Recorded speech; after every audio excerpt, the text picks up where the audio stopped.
Começa agora o Rede TV News, com Boris Casoy e Amanda Klein. Boa noite. Olá, boa noite. Deputados e senadores tomam posse em Brasília, na maior renovação do Congresso em 3 décadas. Os parlamentares elegem agora os presidentes da Câmara e do Senado. A eles caberá pautar reformas e projetos de interesse do governo. A qualquer momento, os parlamentares devem começar a votação para escolher os presidentes da Câmara e do Senado. Na Câmara, Rodrigo Maia deve se reeleger e aqui no Senado, Renan Calheiros é o nome forte. Imagens impressionantes mostram como começou a tragédia em Brumadinho. Enquanto a lama toma a região, veículos tentam escapar. Quem são as vítimas e o que se sabe uma semana após o acidente? Leopardo fere 4 pessoas e dá trabalho para ser capturado na Índia. Essas e outras notícias você acompanha em instantes no Rede TV News.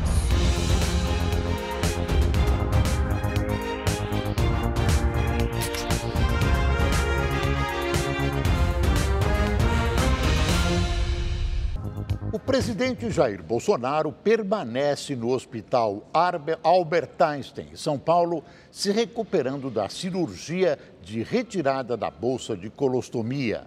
O repórter Mauro Taliaferri está no local e tem mais informações.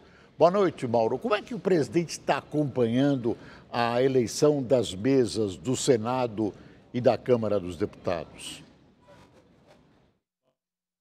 Todos Bolsonaro está acompanhando, ele segue em constante troca de mensagens com seus aliados no Congresso, trocas de mensagens predominantemente via celular, mensagens de texto via celular.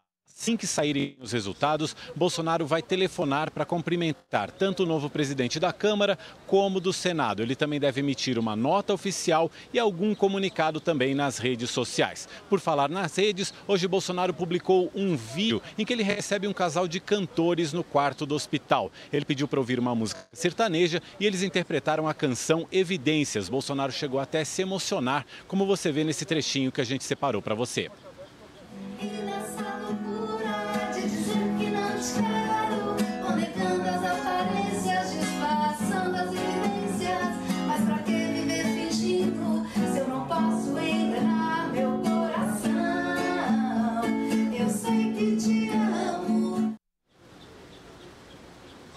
Esses cantores, eles são voluntários que trabalham aqui no hospital porque as visitas ao presidente ainda estão restritas. Talvez só na segunda-feira alguns ministros possam aparecer por aqui. Hoje Bolsonaro participou de uma videoconferência com o general Augusto Heleno, que é o chefe do Gabinete de Segurança Institucional. Trataram de questões do Palácio do Planalto e também das crises na Venezuela e da crise de segurança no Ceará. Além disso, Bolsonaro, a gente teve agora no final da tarde o boletim médico, o costumeiro boletim médico, que dá conta de que o quadro do presidente é estável e de que já existem de movimentos intestinais. A gente lembra que a cirurgia de segunda-feira foi uma longa cirurgia no intestino. Além disso, Bolsonaro continua fazendo fisioterapia e caminhando cada vez um pouquinho mais pelos corredores do hospital.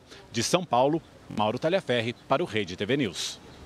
Obrigada, Mauro. E você vai ver a seguir as imagens impressionantes do momento em que a barragem de Brumadinho se rompe. O Rede TV News volta já. Os senadores vão escolher daqui a pouco o novo presidente da casa, que comandará o Senado pelos próximos 2 anos. Vamos ao vivo a Brasília conversar com o repórter Eric Klein, porque a votação aí está quente, hein, Eric?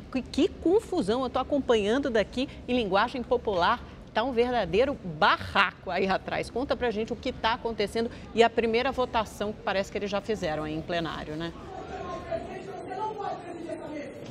Oi, Amanda, muito boa noite a você também, ao Boris, a todos que nos acompanham. Você falou tudo, tá um barraco essa sessão, já teve de tudo por aqui, discussão, bate-boca, senador indo para cima de outro. Agora há pouco, a senadora Cátia Abreu subiu até a mesa ali, o palanque, e tomou a pasta da presidência, a pasta que é usada para comandar essa sessão do presidente, então, Davi Alcolumbre, do Democratas do Amapá. E toda essa confusão é justamente porque os senadores questionam a legitimidade de Alcolumbre de presidir essa sessão que vai eleger, ou que pretende, pelo menos, eleger o novo presidente do Senado pelos próximos 2 anos. Também um pouquinho antes dessa discussão da senadora Cátia Abreu tomar a pasta da presidência, o senador Renan Calheiros do MDB foi para cima do senador Tasso Gereissati do PSDB, quase chegaram a vias de fato, eles tiveram que ser contidos. Então, assim, o bate-boca não para, essa sessão quase que certeza deve ser judicializada, a gente nem sabe se vai terminar e se vai ter realmente um presidente escolhido. Geralmente, historicamente, o partido com a maior bancada, ele fica com a presidência da casa. No caso, seria o MDB. Só que outros partidos insatisfeitos com a indicação do MDB por Renan Calheiros para ser o presidente, eles se rebelaram e quebraram esse acordo informal. E por isso, continua esse bate-boca, essa discussão. Renan Calheiros, que pretende ocupar a presidência do Senado, e Davi Alcolumbre, que também quer ser presidente. Eles ainda não oficializaram a candidatura, mas isso deve acontecer. E outros 5 candidatos também que pretendem aí comandar a casa nos próximos 2 anos. Tudo isso começou logo cedo e nós vamos ver um pouquinho dessa sessão, ou como foi a pré-sessão, na reportagem. A força do nome de Renan Calheiros ficou evidente na chegada dele à sessão que deu posse a 54 senadores. O MDBista cumprimentou e foi cumprimentado por vários parlamentares. Momentos antes, uma reunião de adversários de Renan havia ocorrido e o senador do PSDB, Tasso Gereissati, anunciou a desistência de disputar a presidência do Senado. Todos os limites do respeito pela instituição, do respeito pela história da casa e do que ela pode representar para o país, foi perdido. E eu não vou participar desse espetáculo. As articulações para tentar evitar uma vitória de Renan Calheiros começaram ainda pela manhã. O presidente interino da casa e pré-candidato Davi Alcolumbre, do Democratas, revogou o edital que havia sido publicado com as regras para a eleição. Pelo texto, por disputar o cargo, Alcolumbre não poderia presidir o pleito. Isso ficaria a cargo do senador mais velho, no caso um aliado de Renan, José Maranhão, também do MDB. Responsável por assinar o edital, o secretário-geral do Senado, que é servidor de carreira da casa, Luiz Fernando Bandeira Melo Filho, foi afastado do cargo. Horas antes da eleição para a presidência, 54 senadores tomaram posse. 46 são novidades no Senado, uma renovação de 85%, a mais ampla na casa desde a redemocratização do Brasil, o que provocou uma mudança das forças partidárias. O MDB perdeu cadeiras, mas continua com a maior bancada com 13 senadores, seguido do PSD, que passou de 7 para 10, e PSDB, que encolheu de 12 para 8 senadores. O PT, que chegou a ter a segunda maior bancada do Senado, com 9 representantes, agora tem 6. O PSL, partido do presidente Jair Bolsonaro, que não tinha senador, terá 4. No total, 16 partidos estão representados no Senado e ainda há o senador Regufe, que está sem legenda. Outros 27 senadores ainda têm mais 4 anos de mandato. Tudo indica, você viu, devido a esse rolo, a essas contradições, a alguns paradoxos legais, a Constituição, segundo alguns, diz uma coisa, o regulamento do Senado diz outra. Tudo vai acabar, como o Eric preconizou, judicializado, ou seja, num processo do STF. Agora, tudo isso que você está vendo, esse barraco, na verdade, faz parte do que acontece em todos os parlamentos. A disputa é quente, o cargo que se disputa representa muito para o governo e para a oposição, e o embate é absolutamente natural, inclusive com esses arroubos, como o da senadora Cátia Abreu, que subiu à mesa e tomou a pasta do senador que presidia devidamente ou indevidamente a sessão. E agora vamos conversar com o nosso comentarista de política, Reinaldo Azevedo. Reinaldo, parece que na Câmara está tudo calmo, tranquilo, a eleição praticamente aí garantida para o Rodrigo Maia continuar na presidência da casa, e no Senado é só confusão, barraco, como a gente tem dito por aqui. Parece que eles inverteram os papéis, né? Normalmente é o contrário, o barraco fica na Câmara e o Senado é que é mais tranquilo, com os ex-governadores, parlamentares mais velhos tradicionalmente. O que há de errado nessa confusão toda? Boa noite, Amanda. Boa noite, Boris. O que há de errado é haver uma ala do governo liderada por Onyx Lorenzoni que está se metendo na eleição do Senado. Então vamos lá. O governo Bolsonaro agiu corretamente, escrevi isso, disse isso, quando olhou a situação da Câmara e percebeu que o melhor para o andamento dos trabalhos, inclusive para a reforma, porque ele é um adepto das reformas, seria apoiar a candidatura do Rodrigo Maia. E o Rodrigo Maia será eleito pela terceira vez presidente da Câmara. A segunda eleição dele, a reeleição que houve na legislatura passada, aquela sim foi ilegal. Quem conhece o regimento da Câmara e a Constituição sabe disso. Mas se manobrou ali, não, a primeira eleição não tinha sido eleição, porque ele cumpriu o mandato de Eduardo Cunha. Esta agora é absolutamente legal, porque mudou a legislatura.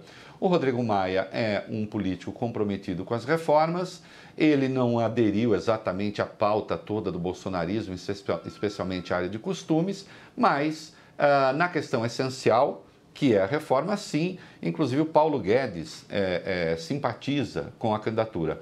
Quando o próprio Onyx tentou ver se fazia um candidato alternativo, acharam melhor não. No caso do Senado, quem despontou como candidato foi Renan Calheiros. Ah, mas o Renan Calheiros tem não sei quantos inquéritos. Na verdade, tem 18, 9 já arquivados. Acho que é melhor que se cuide melhor das acusações e também das provas, nesse caso, né? Renan Calheiros fez movimentos de aproximação com o bolsonarismo. Por exemplo, o próprio Paulo Guedes gostaria de ter Renan Calheiros porque percebeu que ele encaminharia direito a questão das reformas. Sim, ele mesmo anunciou uma mudança de posição. O general Mourão, que é um cara prudente, tem se mostrado um cara prudente, também disse que não via mal nenhum na eleição dele. Mas o Onyx Lorenzoni resolveu inventar um candidato que é o Davi Alcolumbre, que é do DEM do Amapá. Veja, esse senhor está presidindo a sessão de uma maneira ilegal, quem conhece o regimento sabe. Ele era suplente na mesa anterior, portanto ele não teria o direito de presidir a mesa agora. Quem deveria presidir a mesa era o senador mais velho, José Maranhão. Então já há aí uma infração. 2, ele está presidindo uma sessão e ele é candidato, então ele está presidindo a disputa da qual ele é candidato. E pôs em votação um troço que no regimento é absolutamente explícito. O artigo 60 do regimento diz: a eleição dos membros da mesa será feita em escrutínio secreto. E ponto. E acabou.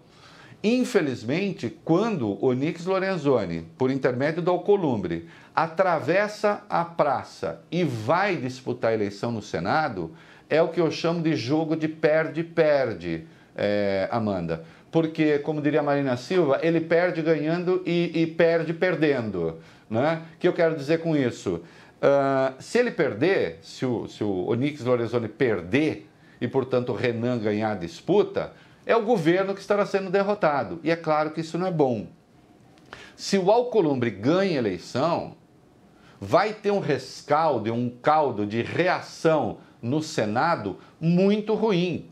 Porque o Renan é bastante influente no Senado. Para quê? Quando o governo precisa, por exemplo, de 49 votos no Senado para aprovar a reforma da Previdência. Então, nada disso era necessário. O correto, até porque a conversa estava acontecendo e o próprio Bolsonaro deu sinais disso, era ter feito esse acordo com o Renan. E só para encerrar, bom, mas o Renan, puxa vida, ele tem uma biografia. Venham cá, o sujeito se eleger presidente do Senado, fraudando o regimento, se acontecer, é um bom começo? Eu acho que não. É isso aí. Boa noite, Reinaldo. Até amanhã. O ministro Marco Aurélio, do Supremo Tribunal Federal, negou o pedido do senador Flávio Bolsonaro e determinou a reabertura da investigação sobre movimentações financeiras suspeitas. Nesta sexta-feira, o STF deu início aos trabalhos do Judiciário. No discurso de abertura, o presidente da Corte, ministro Dias Toffoli, defendeu a atuação do Supremo, um pacto entre os três poderes para aprovar as reformas estruturantes e lembrou das vítimas da tragédia de Brumadinho. Essa lamentável tragédia é uma prova dolorosa de que é preciso mais agilidade nas ações administrativas, políticas e jurisdicionais. A nação brasileira espera rigor e celeridade das autoridades competentes na apuração das responsabilidades para que se realize efetiva justiça. A Procuradora-Geral da República, Raquel Dodge, e o vice-presidente da República, general Hamilton Mourão, participaram da cerimônia. Mourão afirmou que o STF saberá tomar as decisões que o país precisa. As sessões de julgamento serão retomadas na próxima semana e durante o primeiro semestre estão previstas pautas polêmicas, como uma nova discussão sobre prisão após condenação em segunda instância, a descriminalização do porte de drogas para consumo e questões sobre a reforma trabalhista. E a primeira decisão do ministro Marco Aurélio na volta ao trabalho foi negar o pedido do senador Flávio Bolsonaro para suspender as investigações contra ele e o ex-assessor Fabrício Queiroz pelo Ministério Público do Rio de Janeiro. Flávio, então deputado estadual, havia pedido a suspensão do inquérito com o argumento de que, uma vez eleito senador, a competência para autorizar a investigação seria do STF, por causa do foro privilegiado. Para o ministro Marco Aurélio, o Supremo só deve julgar parlamentares por supostos crimes que tenham sido cometidos durante o mandato ou em função do cargo, que não é o caso. Com isso, a Procuradoria do Rio de Janeiro voltará a investigar movimentações financeiras suspeitas apontadas pelo Conselho de Controle de Atividades Financeiras, o COAF. Flávio Bolsonaro disse estar à disposição da Justiça para prestar esclarecimentos. Cumprir a decisão do Supremo, que é a autoridade responsável por analisar caso a caso qual é o foro competente. Foi isso que eu vim pedir nessa reclamação. Não vim pedir foro privilegiado. Então ele decidiu que é o Rio de Janeiro e assim vou fazer no Rio de Janeiro. A gente presta esclarecimentos, então, sem problema nenhum, sem problema nenhum. Os deputados federais que tomaram posse hoje pela manhã estão reunidos agora para escolher o novo presidente da Câmara. E quem acompanha tudo é a repórter Caroline Aguiar. Por aí, o clima bem mais calmo do que no Senado, né, Carol? Boa noite, Amanda. Boa noite, Boris. Realmente o clima aqui nada comparado ao Senado. Neste momento a gente tem os candidatos à presidência discursando. Neste momento fala o deputado JHC, que é deputado pelo PS. A gente tem também outros 7 candidatos. Alguns já passaram aqui pela tribuna. São eles: Marcel von Hatten, do Partido Novo, Marcelo Freixo, do PSOL, Rodrigo Maia, do Democratas, Fábio Ramalho, do MDB, Ricardo Barros, do PP e o general Peter Neves. Mas a gente sabe que o favoritíssimo nessa disputa aí é o Rodrigo Maia, que já era presidente da casa e tenta aí, mais uma vez, assumir por mais 2 anos a presidência. Hoje eles tomaram posse e foi um dia bastante longo. Vamos ver na reportagem. Num plenário lotado, a sessão foi comandada pelo então presidente da Câmara, Rodrigo Maia. Prometo manter, defender e cumprir a Constituição, observar as leis, promover o bem geral do povo brasileiro e sustentar a união, a integridade e a independência do Brasil. Muitos deles são marinheiros de primeira viagem, como é o caso da Luísa Canziani, a deputada mais nova com 22 anos. É um grande desafio, um desafio no sentido de mostrarmos que uma jovem com muito trabalho, muita dedicação, com muito empenho, com ações inovadoras, com uma equipe competente, é plenamente capaz de fazer um mandato de excelência, de fazer um mandato que de fato represente as pessoas. São 243 deputados novatos, 251 reeleitos e 19 que já assumiram alguma vez e agora retornaram à Câmara. Uma renovação de 47%. Outra novidade é o número de mulheres que aumentou. Agora são 77, mas representam apenas 15% da casa. 3 ministros foram exonerados para assumir o mandato de deputado.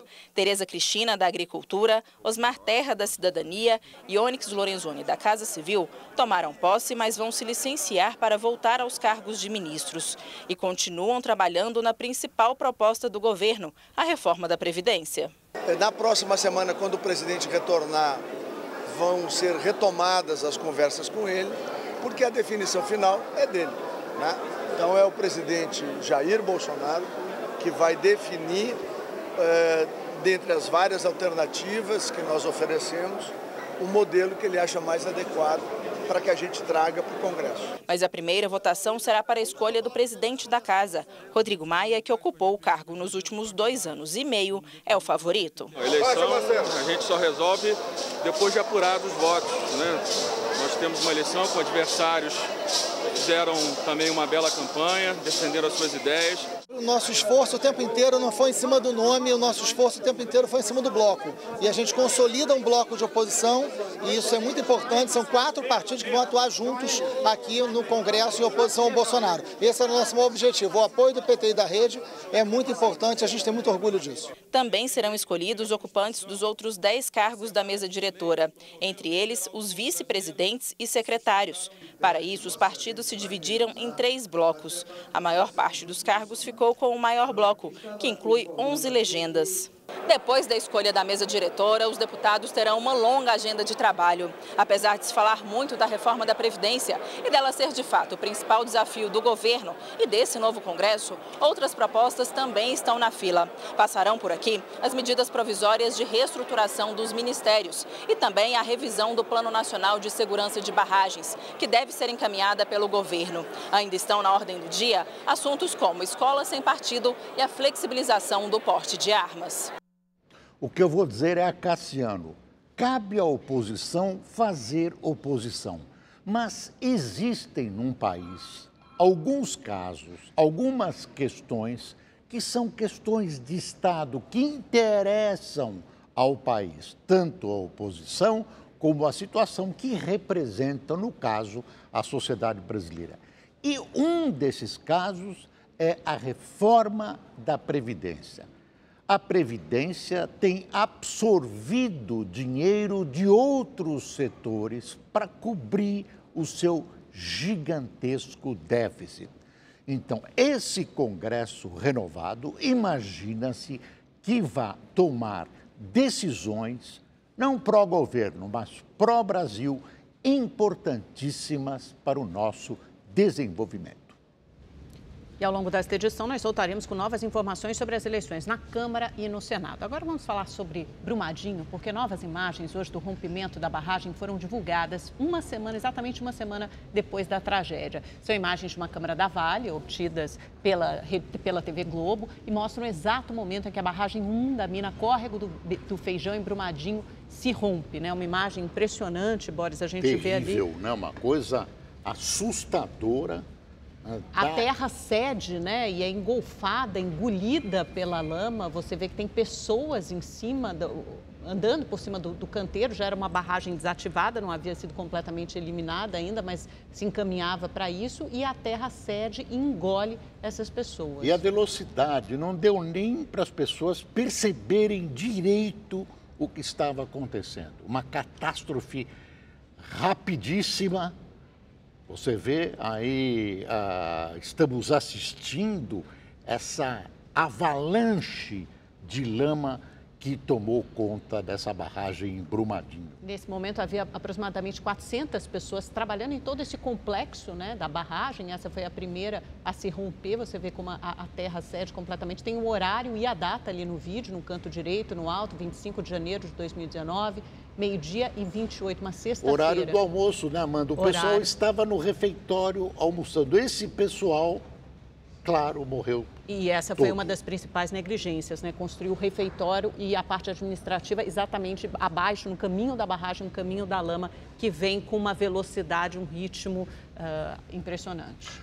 Outras imagens obtidas pela Band mostram o momento em que a lama da barragem do Córrego do Feijão em Brumadinho invade uma área com mais funcionários da Vale. A cena impressionante mostra um mar de lama avançando, arrastando tudo que está pela frente. A câmera fica no alto de um dos guindastes que operavam na mina. A gente vê claramente, né, a velocidade com a qual a lama avança. Os carros, tem um trem ali no canto direito do vídeo, né? Os vagões do trem, a lama avança pelo canto direito também. Os carros tentam sair dali, né? Eles, olha, agora com esse destaque, tentam esse fugir, círculo, né? Tentam escapar ante a catástrofe. Exatamente. Não deu tempo, né? Não deu tempo. E parece um tsunami, né? Acho que me lembrou muito até aquela imagem do tsunami na Ásia. O trem foi engolido. Quer dizer, uma catástrofe assustadora, um pesadelo terrível que ceifou muitas vidas neste país. Imagens de uma terceira câmera de monitoramento obtidas também pela TV Globo mostram que a lama vai engolindo a vegetação por onde passa. O terreno desaba com a força da onda de rejeitos, toneladas de rocha, terra e uma nuvem de poeira encobrem toda a região atingida. Aí vocês veem então por outro ângulo. São muitos ângulos, né? Aquela primeira imagem que a gente viu da terra cedendo e agora a lama, a terra, os rejeitos que vão inundando, invadindo tudo com uma velocidade assustadora. Difícil, quase impossível escapar. Muito alta, muito alta. Engoliu automóveis. Tem um automóvel branco que nós vimos que tentava sair, também foi engolfado, como diria o presidente Fábio Schwartzman da Vale, foi engolfado pela lama. A lama, né, essas ondas chegaram a 15 metros, é literalmente um mar de lama, porque tem a força de um mar, tem a força de um tsunami, a poeira que levanta, destruindo tudo que há pela sua frente. No 8º dia da tragédia em Minas Gerais, as autoridades confirmaram 115 mortos. Nós vamos conversar ao vivo com o repórter Rodrigo Cabral em Brumadinho. Rodrigo, por que, a partir de hoje, os bombeiros começaram a usar equipamentos pesados nas escavações? Boa noite, Boris. Boa noite a todos. Pois é, a lama começa a secar, né, Boris? E aí é possível levar esses equipamentos, máquinas, tratores, retroescavadeiras para a região onde está aquele mar de lama que vazou da barragem que se rompeu lá da mina de Córrego do Feijão. Os bombeiros dizem que esse trabalho é tão difícil quanto o outro que eles estavam fazendo nos últimos dias, quando eles rastejavam pela lama, quando eles mergulhavam na lama ainda muito úmida. Porque agora não basta chegar com os equipamentos no local para fazer as buscas. Ao chegar no local, eles precisam fazer a estabilização do terreno para que essas máquinas fiquem estabilizadas, fiquem em condições de serem usadas e só depois começar a fazer as buscas. E uma preocupação também com corpos que podem ser encontrados em níveis mais profundos ao escavar para preservar esses corpos o máximo possível para que a identificação não seja tão difícil no IML. Amanda, Boris.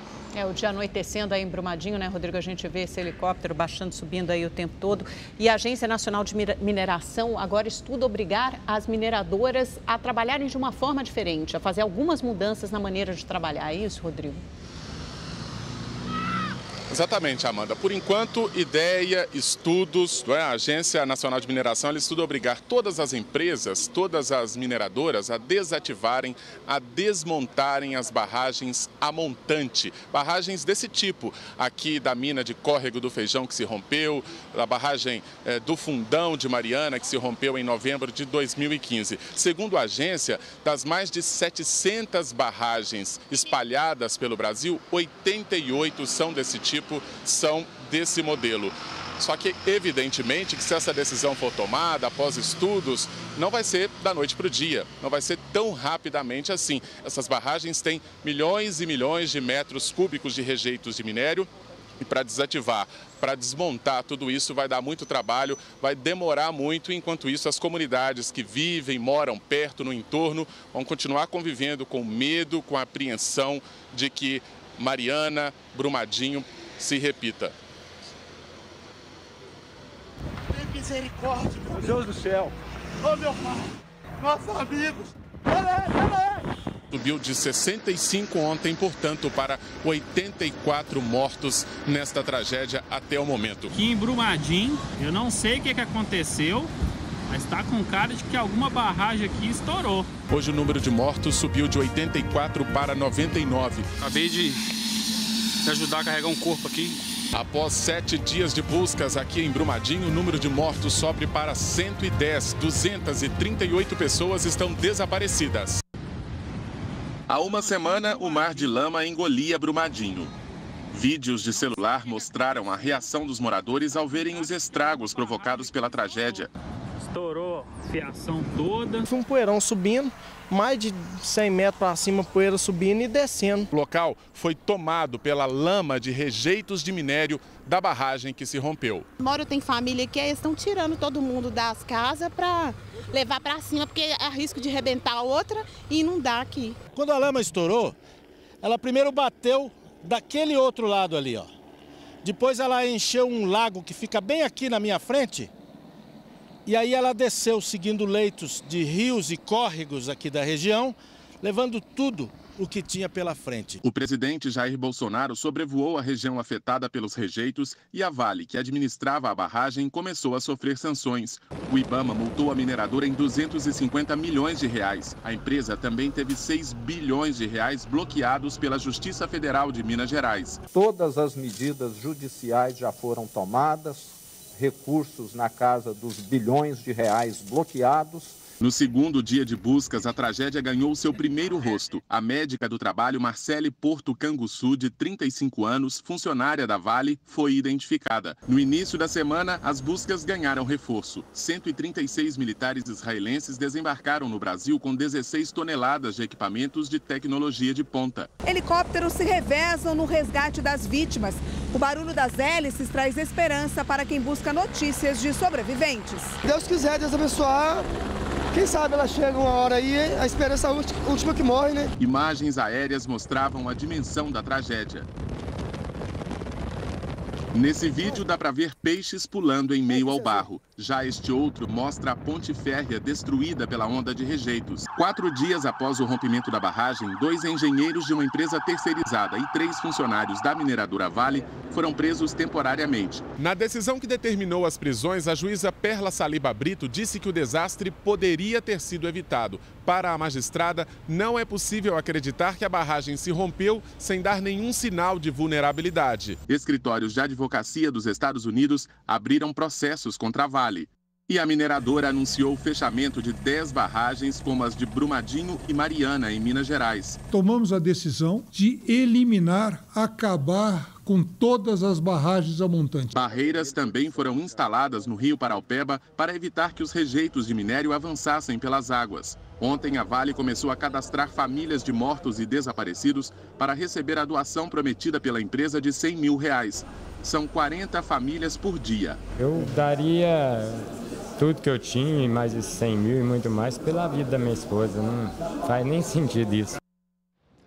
Ao longo desta semana, os repórteres do Rede TV News percorreram os vilarejos de Brumadinho e conversaram com muitas vítimas da tragédia.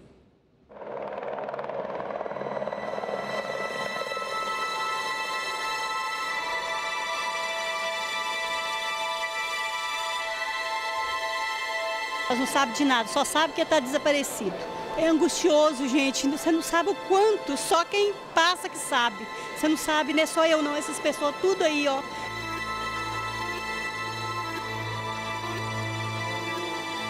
Quando eu corri assim pro lado esquerdo, aí daí a pouco, um poucos minutos eu só vi quebrando o ave.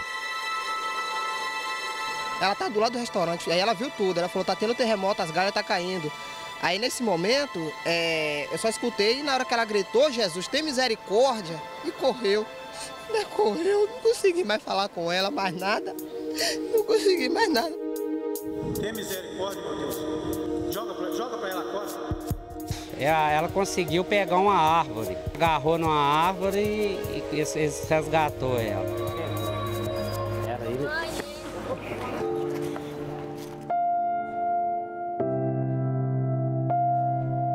Meu filho, não sei se ele tá morto ou... Eu confio em Deus, eu confio que ele pode estar vivo. Minha irmã, mas o meu esposo já tenho certeza que faleceu. Então é um apego muito grande. Calma, vai lá.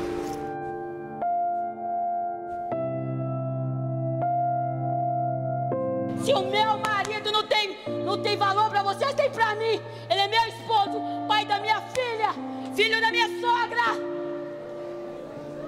Ele é um simples funcionário de vocês, substituível, mas pra mim não é.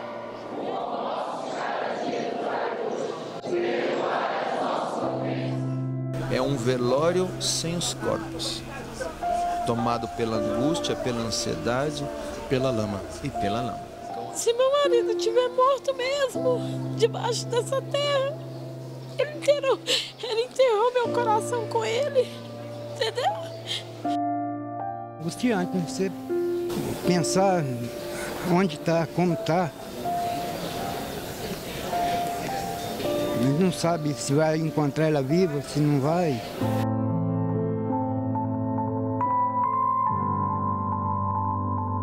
Uma dor sem tamanho. A gente tem que ficar forte para criar o filho dela. Brumadinho jamais vai ser o mesmo, porque a natureza, com o tempo, ela vai se recompor. Mas uma vida não, as vidas, né, não vão voltar mais.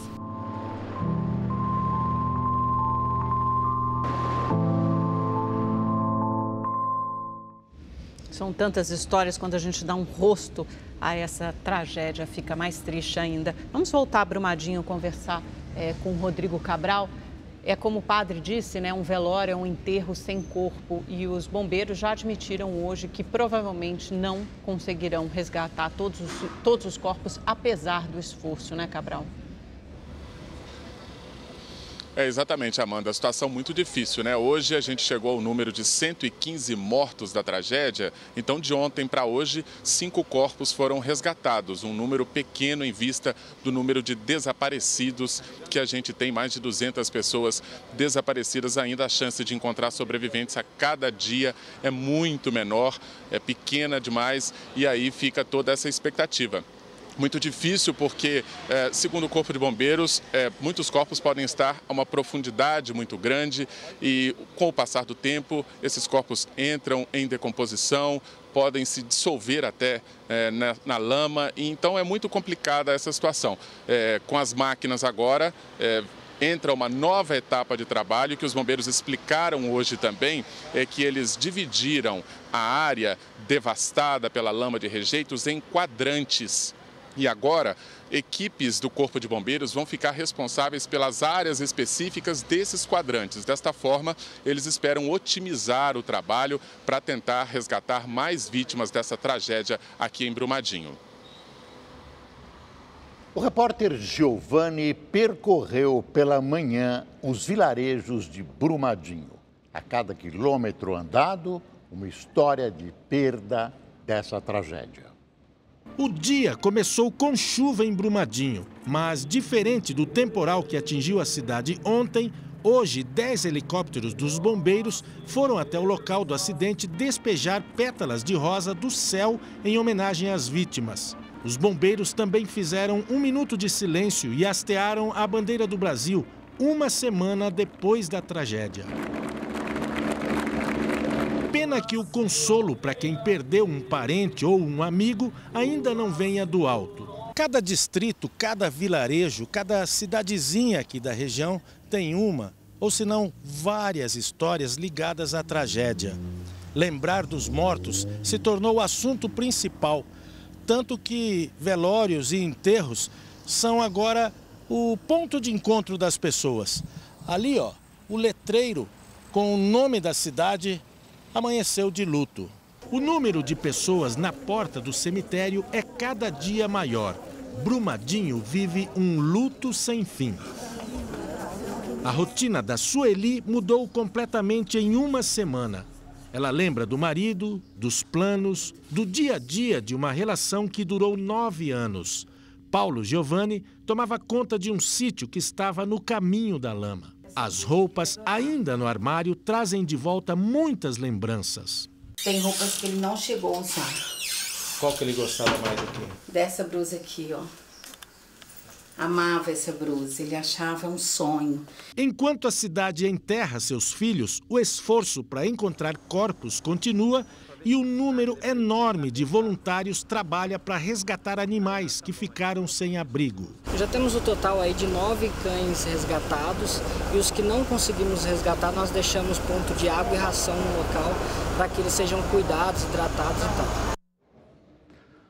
Agora resta esperar que essas vítimas e também as de Mariana, que para vergonha do judiciário brasileiro esperam há 3 anos, sejam imediatamente indenizadas. E os culpados pela tragédia enquadrados nas penas da lei.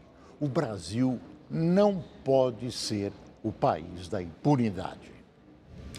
Hoje faz 9 meses que o edifício no Largo do Paissandu, no centro de São Paulo, pegou fogo e desabou. O Rede TV News teve acesso ao inquérito final sobre o caso. 3 coordenadores da ocupação instalada no prédio foram indiciados por não garantirem a segurança do local. 1º de maio de 2018, 7 mortos, 2 pessoas que nunca foram encontradas e centenas de desabrigados. Segundo o relatório de conclusão do inquérito feito em outubro do ano passado, laudos periciais apontaram que as chamas teriam começado no 5º andar depois de um curto-circuito. A polícia ouviu mais de 30 testemunhas. A maioria morava no edifício. Elas confirmaram que pagavam, em média, R$ 200 mensais de aluguel, mais uma taxa de R$ 10 de limpeza. Segundo os coordenadores, esse dinheiro era usado para manutenção e conservação do prédio. Mas os depoimentos dos moradores deixam claro que as condições ali eram precárias. Um deles contou à polícia que já ocorreram curtos-circuitos.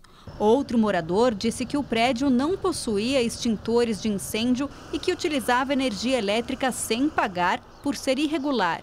No relato de um ex-morador, eletricista por formação, ele diz que havia um deslocamento de fundação na lateral do prédio e uma grande infiltração de água no subsolo. Eles tiravam a energia de um poste de semáforo, o pessoal vinha, cortava isso, eles na mesma noite voltavam e ligavam. A gente alertava o pessoal que havia risco de incêndio, mas nunca imaginamos que o prédio pudesse vir a ruir. 140 famílias viviam no edifício. Hoje, no lugar, ainda resta entulho escondido atrás dos tapumes.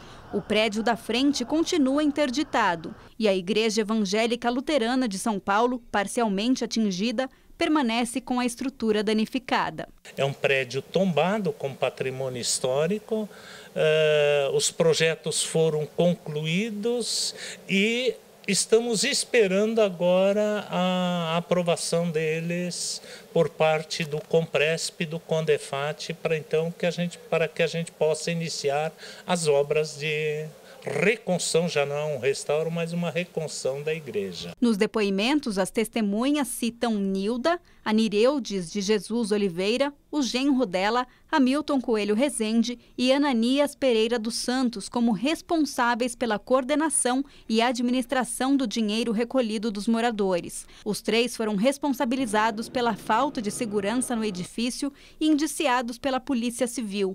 O Ministério Público Estadual deve analisar o inquérito e decidir se vai denunciá-los à Justiça. O Ministério Público de São Paulo diz que aguarda respostas sobre laudos que atestam as condições do prédio antes do incêndio para então tomar uma decisão sobre o inquérito. Já a advogada dos indiciados não retornou o nosso contato. E o poder público, que não fiscalizou nada, sai totalmente ileso desse desastre do Largo do Paissandu. Os Estados Unidos anunciaram que vão deixar de cumprir a partir de amanhã o tratado nuclear firmado com a União Soviética durante a Guerra Fria. Os americanos acusam a Rússia de descumprir o acordo. Para o governo de Donald Trump, os russos violaram um tratado que proíbe os 2 países de instalar mísseis terrestres de curto e médio alcance na Europa. Os Estados Unidos ainda declararam que vão deixar definitivamente o pacto em 6 meses se a Rússia não voltar a cumprir o acordo. Moscou nega qualquer violação. O assessor de Segurança Nacional dos Estados Unidos, John Bolton, afirmou hoje que o presidente da Venezuela, Nicolás Maduro, pode ficar preso na base americana de Guantánamo se não deixar o poder. O chavista segue demonstrando o apoio das Forças Armadas, sua maior base de sustentação no país. Em meio às ameaças, o líder da oposição, Juan Guaidó, diz que não deseja uma intervenção militar no país. A Igreja Católica no Texas revelou os nomes de cerca de 300 padres acusados de pedofilia. Todos os religiosos da lista morreram ou foram removidos do clero. A lista, divulgada por 15 dioceses do estado, é mais um esforço da igreja para dar transparência à investigação sobre o escândalo. Pelo menos 4 pessoas ficaram feridas durante a tentativa de resgate de um leopardo na Índia. Guardas florestais atiraram dardos tranquilizantes no animal e tentaram resgatá-lo com uma rede. Mas o felino escapou, escalou paredes e atacou oficiais e curiosos. O leopardo só foi capturado depois de ser trancado em uma casa. Ele foi levado a um zoológico da região. Hoje é sexta-feira e muita gente quer saber como vai ficar o tempo no final de semana. Chegou a hora de saber com a Gabi de França, que nos apresenta a previsão do tempo. Boa noite, Gabi. Isso mesmo. Boa noite, Boris, Amanda. Boa noite aí para todo mundo. Olha, a gente começa falando aí da chuvarada que tem caído lá no Ceará nos últimos meses. Hoje, né, fevereiro começou com mais chuva lá em Fortaleza. As ruas ficaram completamente alagadas. Olha, formou até uma onda nessa rua. Vários carros ficaram boiando, verdadeiro desespero. Em alguns pontos da cidade, também no interior do estado, teve chuva de granizo. E a gente vê aí imagens da praia de Iracema, tudo nublado, chuvoso, né? Nem parece que a gente está falando da Terra do Sol.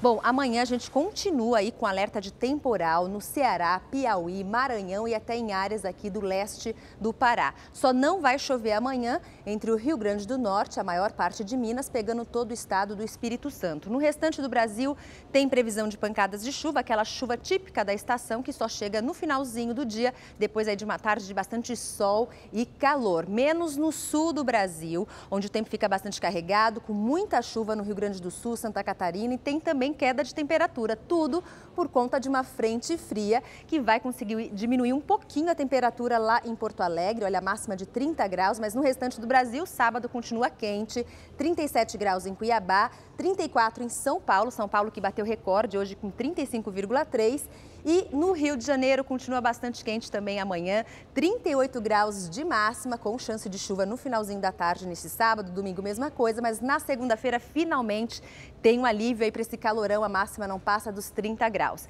E a semana começa aí com bem mais fresquinha em São Paulo, olha só, máxima não passa de 26 graus, segunda-feira chuvosa, nublada e em Curitiba mínima de 15 graus, vai fazer um friozinho aí depois de recorde de temperatura aí no mês de janeiro. Um bom alívio para o pessoal que está reclamando desse calorão todo, né? Pois é, a gente já não aguenta mais, ainda bem que segunda-feira melhora, Gabi. Tchau, obrigada. gente, bom final de semana para todo mundo. E olha, vamos voltar a Brasília agora, onde acontecem as eleições para a presidência da Câmara e do Senado. Eric, conte pra gente como estão as votações. O clima já está mais tranquilo no Senado, parece que na Câmara já começou a votação, né? É isso aí, Amanda. Aqui no Senado o clima mais tranquilo, mas a indefinição continua. Muitos questionamentos ainda pela legitimidade de Davi Alcolumbre presidir essa sessão que vai escolher o novo presidente do Senado. Já foram feitos vários pedidos para suspender essa sessão. Os senadores continuam fazendo discursos e no meio de tudo isso, um pouco antes, Davi Alcolumbre, o presidente aqui dessa sessão, abriu o painel para que os senadores escolhessem se a votação para a presidência do Senado seria secreta ou aberta. A maioria escolheu por aberta, mas a decisão não foi oficializada. Os senadores também não querem reconhecer essa decisão porque Davi Alcolumbre está na presidência, porque dizem que ele vai ser candidato e que o José Maranhão, que é o senador mais velho, deveria presidir, que é um aliado de Renan Calheiros. Então continua essa situação complicada e indefinida no Senado. E se no primeiro dia de trabalho dos senadores foi assim, imagino que espera ao longo do ano com propostas polêmicas. Se no Senado a situação está assim, na Câmara muito mais tranquila. As urnas de votação secreta já foram abertas. 7 candidatos disputam o comando da Câmara dos Deputados e para um candidato ser eleito em primeiro turno é necessário receber a maioria simples dos votos. Daqui a pouco deve ser divulgado o resultado, ou se alguém ganhou no primeiro turno, ou se vai haver segundo turno entre os 2 candidatos mais votados. Então, Senado indefinido, Câmara a qualquer momento deve sair um resultado. Eric Klein, ao vivo de Brasília, para o Rede TV News. Obrigado, Eric. E vamos voltar ao vivo a Brumadinho, onde está o repórter Rodrigo Cabral. Rodrigo, já existe alguma hipótese do que pode ter ocorrido com a barragem em Brumadinho? Boris, hoje autoridades do governo aqui de Minas Gerais, da Secretaria Estadual de Meio Ambiente, disseram que uma das causas para o rompimento da barragem pode ter sido liquefação, maior acúmulo de água. É claro que perícias estão sendo feitas, avaliações técnicas, análises de vídeos de monitoramento. A investigação está só no começo, mas esse problema já ocorreu em outros desastres desse tipo, como, por exemplo, em Mariana, em 2015. Uma das explicações para o rompimento da barragem de Fundão foi liquefação. Vamos aguardar daqui para frente o que as investigações vão apontar. Repassando os números após esse 8º dia de buscas aqui em Brumadinho, 115 mortos, 248 desaparecidos e 71 corpos identificados no IML. Algumas explicações sobre esses números, por exemplo, ontem eram 238 desaparecidos, hoje 248. A gente questionou a Defesa Civil, a explicação é a seguinte: de ontem para hoje, familiares de 10 funcionários da Vale comunicaram o desaparecimento dessas pessoas. Portanto, o número de desaparecidos subiu de 238 ontem para 248 hoje. E de ontem para hoje, nenhum corpo foi identificado no IML, o que mostra a dificuldade do trabalho lá no Instituto Médico Legal de Belo Horizonte, o estado em que os corpos têm chegado por lá.